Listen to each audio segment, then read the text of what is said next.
साथियों, एक बार पुनः स्वागत है आपका न्यूट्रिशन ऐप सर्कल में।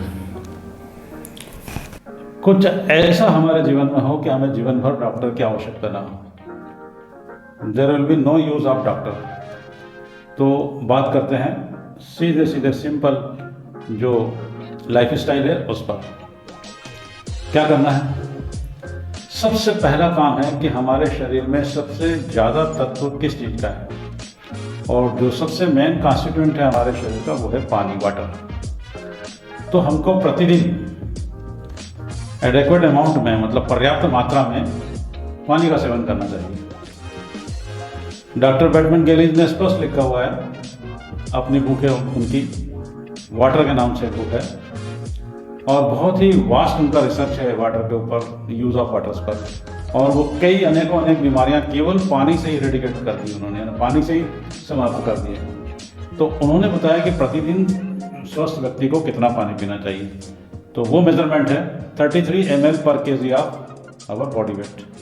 हम अपने वजन के प्रति किलोग्राम पर 33 मिलीलीटर पानी हमको पीना चाहिए। यदि किसी का 100 किलोग्राम वजन है तो 33 × 100 यानी कि 3 लीटर 300 मिलीलीटर, 3 लीटर 300 मिलीलीटर यानी 3.25 लीटर मान लें। तो इसी प्रकार से आप अपने बॉडी वेट में 33 का मल्टीप्लाई करके निकाल लीजिए कि आपको दिन भर में कितना पानी पीना चाहिए। दूसरा पालन हमको क्या करना है? सेकंड, मनुष्य को अपने शरीर को स्वस्थ रखने के लिए प्रकृति ने जो नियम बनाया है उसका पालन करना बहुत जरूरी है। यानी कि गेट प्रॉपर स्लीप, यानी एडेक्वेट स्लीप हमको लेना बहुत जरूरी है। कितना मिनिमम हमको? 24 घंटे में हमको 8 घंटे की नींद बहुत आवश्यक है। यदि हम 8 घंटे की नींद नहीं सोएंगे तो हमारे शरीर में स्ट्रेस हार्मोन यानी कार्टिसोल हार्मोन मतलब इंक्रीज होगा। कार्टिसोल हार्मोन सीक्रेशन होने से हमारे बॉडी के इंसुलिन की मात्रा बढ़ जाएगी, इंसुलिन फॉर्मेशन बढ़ जाता है। और जब इंसुलिन फॉर्मेशन बढ़ता है तो क्या होता है? बॉडी का, शरीर का एक नेचर है कि जिस मात्रा के, जिस चीज़ की शरीर में अधिकता होती है वो उसका विरोध करती है। उदाहरण के तौर पर माने तो यदि कोई व्यक्ति शुरू में शराब पीता है तो धीरे धीरे वो उसके डोज को, उसके कंसंट्रेशन को बढ़ाते जाता है, उसकी स्ट्रेंथ को। और एक स्थिति ऐसी आती है कि उसका शरीर जो है उस स्ट्रेंथ को भी रजिस्ट कर लेता है और फिर उसको हायर ड्रग्स की ज़रूरत पड़ती है, फिर वो चरस और इस प्रकार से दूसरे ड्रग्स की तरफ बढ़ता है। तो आपको अगर 8 घंटे की नींद नहीं लिए तो आपके बॉडी में कार्टिसोल हार्मोन सीक्रेशन होगा।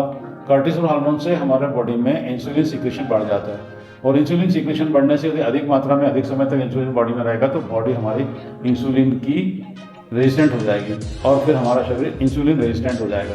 और इंसुलिन रेजिस्टेंट होने से, अभी सिंपली मैं यहाँ एक बात बता रहा हूँ आपको, फिर किसी अगले एपिसोड में बात करेंगे कि यदि हमारा इंसुलिन के प्रति रेजिस्टेंट बॉडी हो गई तो इंसुलिन सेंसिटिविटी समाप्त होने से हमारे शरीर में इंसुलिन क्या करता है? हमारे शरीर में पैदा होने वाले ग्लूकोज का उपयोग करता है और हमें एनर्जी देता है। तो जब हमारे शरीर में इंसुलिन सीक्रेशन अधिक होगा और बॉडी जब हमारी इंसुलिन रेजिस्टेंट हो जाएगी तो उस इंसुलिन इंसुलिन रेजिस्टेंट की स्थिति के कारण हमारा ग्लूकोज, यानी कि हमारे बॉडी के सेल्स इंसुलिन को, सेल्स के रिसेप्टर्स इंसुलिन को एक्सेप्ट नहीं करेंगे और ग्लूकोज हमारे बॉडी के सेल्स में इंटर नहीं करेगा, हमको एनर्जी नहीं मिलेगी, तो हमको फटीग रहेगी, लेजीनेस रहेगी।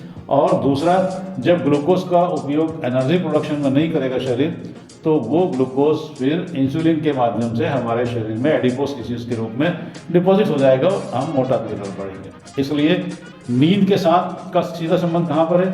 कम नींद लोगे तो आप मोटे होगे, चाहे कितना भी खाओ।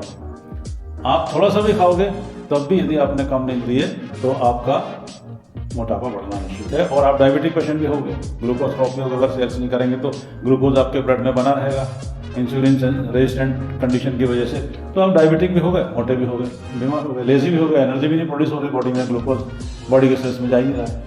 तो these 3 actions will be produced in your body when you are not getting the proper sleep. तीसरा बिंदु, हमको फ्रीक्वेंटली खाना नहीं खाना है, दिन भर नहीं खाना है। फिर वही बात करते हैं, वहीं पर आते हैं उसी बिंदु पर, हमको केवल दिन में 2 बार खाना है और उस खाने के बाद फिर कुछ नहीं खाना है। क्यों नहीं खाना है? क्योंकि जब हम बार बार खाते हैं तो जितनी बार भी हम खाएंगे उतनी बार हमारे बॉडी में इंसुलिन का सिक्रेशन होगा, और जब इंसुलिन का सिक्रेशन होगा तो इंसुलिन की मात्रा जब हमारे शरीर में अधिक होगी तो हमारा शरीर फिर से उस चीज़ का विरोध करेगा जिसकी उसमें अधिकता है, यानी कि फिर से हमारी बॉडी इंसुलिन रेजिस्टेंट हो जाएगी। और वही कहानी जो नींद प्रॉपर नहीं लेने की वजह से हमने अभी बताई आपको कि आपका इंसुलिन रेजिस्टेंट होने की वजह से ग्लूकोज का यूज़ नहीं हो रहा है, ग्लूकोज बॉडी के सेल्स में एंटर नहीं कर रहा है, एनर्जी नहीं मिल रही, आप थके हुए हैं, आप फटीग लगेंगे। दूसरा, जो ग्लूकोज ब्लड में बना है सेल्स ने यूज़ नहीं किया तो ब्लड में ग्लूकोज रहेगा तो आप डायबिटिक पेशेंट होंगे, और ब्लड में ग्लूकोज बना रहेगा तो और इंसुलिन भी आपकी बॉडी में रहे तो इंसुलिन जो है आपके ग्लूकोज को कन्वर्ट करना शुरू करेगा एडिपोज टिश्यूज के रूप में और आप मोटे होंगे। तो सीधा संबंध अपर्याप्त नींद का भी मोटापे डायबिटीज से है, और बार बार खाने का संबंध में मोटापे और डायबिटीज है। This is the new theory, this is the new invention. अभी आपको किसी भी डॉक्टर के पास आप जाएंगे तो डॉक्टर बोलेगा कि थोड़ा थोड़ा खाओ और बार बार खाओ। वो इसलिए बोलते हैं कि एक बार में जब हम खाना खाने बैठते हैं तो अगर हमने ज़्यादा मात्रा में कार्बोहाइड्रेट ग्रहण कर लिया है ना, खाना खा लिया, तो हमारा कार्बोहाइड्रेट जब हमारे शरीर में पचेगा तो वो ग्लूकोज में कन्वर्ट होगा, और एकदम से ज़्यादा ग्लूकोज हमारे शरीर में आ जाएगी तो हमारे बॉडी में ग्लूकोज स्पाइक करेगा। लेकिन ऐसा नहीं है, हम अगर थोड़ा थोड़ा बार बार खाएंगे तो हमारे बॉडी में इंसुलिन का लेवल बना रहेगा अधिक, और ऐसी स्थिति में हमारी बॉडी इंसुलिन रेजिस्टेंट हो जाएगी, और जो कंडीशन मैंने बताई वो होगी, डायबिटिक होंगे, मोटे होंगे। तो इसलिए आपको दिन में केवल 2 बार खाना है। This is the scientifically proves, इसलिए मैं आपको बात बता रहा हूँ। चौथा मुख्य आपको क्या आदत में लाना है? चौथा आपको आदत में लाना है कि आपको प्रॉपर पर डे 30 मिनट्स की एक्सरसाइज किसी प्रकार की भी करें हम, वो करना बहुत ज़रूरी है। इन्फ्लेमेशन बॉडी में नहीं होगा, ब्लड फ्लो बना रहेगा, आर्टरीज आपकी चौक नहीं होगी, आपका एथेरोस्क्लेरोसिस की कंडीशन नहीं बनेगी, और एक्सरसाइज करने से हमारे बॉडी में बहुत सारे फंक्शंस अपने आप रेगुलेट हो जाते हैं। Exercise is a type of medicine which remove inflammation in your body, यानी कि एक्सरसाइज एक प्रकार की दवाई है जो आपके शरीर में से दर्द को खत्म करती है। आपको दर्द निवारक दवाई लेने की जरूरत नहीं पड़ेगी। अंतिम और 5वां बहुत ही इंपॉर्टेंट, सप्ताह में एक बार वाटर फास्ट करना है, यानी कि सप्ताह में एक दिन आपको पूरे दिन क्या करना है, उपवास करना है और केवल पानी पर रहना है। कारण बड़ा आसान है, रात को 8 बजे खाना खा लिया, सुबह 8 बजे तक हम उठते हैं, सो के उठते हैं, 12 घंटे तो हमारे यूँ निकल गए। 12 घंटे हमको निकालना है दिन में, और 12 घंटे हम केवल पानी पर आसानी से निकाल सकते हैं। तो आपका 24 घंटे पूरा हुआ, शाम को 8 बजे फिर आप थोड़ा जूस वूस फ्रूट्स वगैरह खा लें और रात को सो जाएं, दूसरे अगले दिन फिर अपना खाना खाएं। क्यों आपको ऐसा करना है, उपवास करना है? क्योंकि हमारे बॉडी, डॉक्टर यूसुनोरी ओशोमी ने एक सिद्धांत दिया है ऑटोफेजी, जिसके लिए उनको 2016 का नोबेल प्राइज मिला है।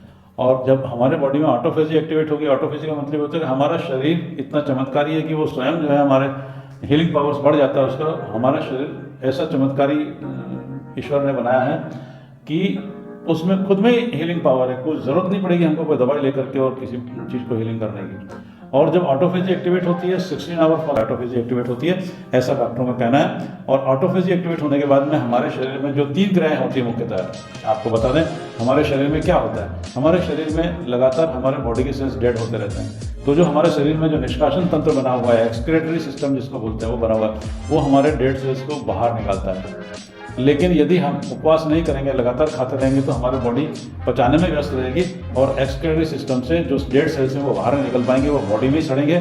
और इस प्रकार से खाना पचाने में व्यस्त रहने के कारण हमारे एक्सक्रीटरी सिस्टम से जो डेड सेल्स से बाहर नहीं जाने के कारण हमको बीमारी पैदा करेंगे। तो क्या होता है, हमारे बॉडी 3 प्रकार के एक्शन लगातार चलते हैं। पहला तो सेल्स डेड होते हैं, एक्सक्रीटरी सिस्टम डेड सेल्स को बाहर निकालती है। दूसरा, सेल्स डैमेज होते हैं तो उनका रिपेयर भी बॉडी करती है। लेकिन यदि आप लगातार खाते रहेंगे, बॉडी को समय नहीं देंगे रिपेयरिंग का, तो रिपेयरिंग की एक्शन नहीं होगी और आप बीमार होंगे। इस प्रकार से जो डैमेज सेल है उनको रिपेयर करने के लिए we will have to provide time to our body. Means हमको खाना बंद करना पड़ेगा कुछ समय। जब खाना पचाने से बॉडी फ्री होगी तो वो रिपेयरिंग मोड में जाएगी और डैमेज सेल्स को रिपेयर करेगी। और ऑटोफेजी के प्रिंसिपल में तीसरा सिद्धांत है कि कुछ नए सेल बनते हैं। 7 साल में हमारे पूरे बॉडी के सेल्स बदल जाते हैं और पूरे जीवन काल में 10 बार हमारी बॉडी रिन्यू होती है। तो इस प्रकार से जो बॉडी सेल्स हैं जो रिन्यू हो रहे हैं, ऑटोफेजी के मोड में जब हमारा शरीर जाता है तो हमारा शरीर के सेल्स फॉर्मेशन में, न्यू सेल्स फॉर्मेशन में भी गति आती है और इस प्रकार से हमारी बॉडी रिन्यू होते रहती है। तो अगर हम उपवास करेंगे तो एक तो हमारी बॉडी ऑटोफेजी मोड में जाएगी और सेल्स रिपेयरिंग फास्ट हो जाएगा। दूसरा, उपवास करने से हमारे शरीर में इंसुलिन सेंसिटिविटी बढ़ जाती है, तो हमारी बॉडी जो है आसानी से ग्लूकोज को बॉडी के सेल्स में एंटर कराएगी। इंसुलिन सेंसिटिव बॉडी होने से, और ग्लूकोज का यूज़ होगा तो हमको एनर्जी मिलेगी, तो हमको थकान नहीं लगेगी। प्लस ग्लूकोज का यूज़ होगा तो ब्लड स्ट्रीम में ग्लूकोज नहीं होगा तो हम डायबिटिक पेशेंट नहीं होंगे, और प्लस ग्लूकोज हमारी बॉडी में नहीं है, सेल्स यूज़ कर रहे हैं, तो हमारे बॉडी में प्रेजेंट इंसुलिन उसको ग्लूकोज को एडिपोज टिश्यूज में कन्वर्ट नहीं कर पाएगा, क्योंकि उतनी मात्रा रहेगी नहीं, ग्लूकोज की बॉडी यूज़ कर लेगी। तो ऐसी स्थिति में हम मोटे भी नहीं होंगे। तो इस प्रकार से फास्टिंग का महत्व क्या है? एक तो हमारे सेल्यूलर रिपेयरिंग में बहुत महत्वपूर्ण योगदान होता है, और दूसरा इंसुलिन सेंसिटिविटी बढ़ जाने के कारण हमारे जो खाने का उपयोग है, जो ग्लूकोज बन रहा है हमारी बॉडी में, हमारे कार्बोहाइड्रेट कन्वर्ट होकर के उसका उपयोग भली भांति होता है और हमारा शरीर स्वस्थ रहता है। तो साथियों, आज के लिए ये 5 चीज़ें फिर से बात करते हैं। सबसे पहला, पर्याप्त मात्रा में पानी पीजिए। दूसरा, पर्याप्त नींद 8 घंटे की लीजिए। तीसरा, केवल दिन में 2 बार भोजन करिए, बार बार मत खाइए। चौथा, एक्सरसाइज करिए 30 मिनट। और 5वां, सप्ताह में 1 बार वाटर फास्टिंग कीजिए, और पूरे जीवन भर कभी भी डॉक्टर का मुंह आपको देखने की नौबत नहीं आएगी। आज के लिए इतना ही, मिलते हैं फिर स्वास्थ्य के किसी नए एपिसोड में नई जानकारी के साथ में, आपके स्वास्थ्य को उत्तर वृद्धि की ओर ले जाने के लिए। Thank you very much.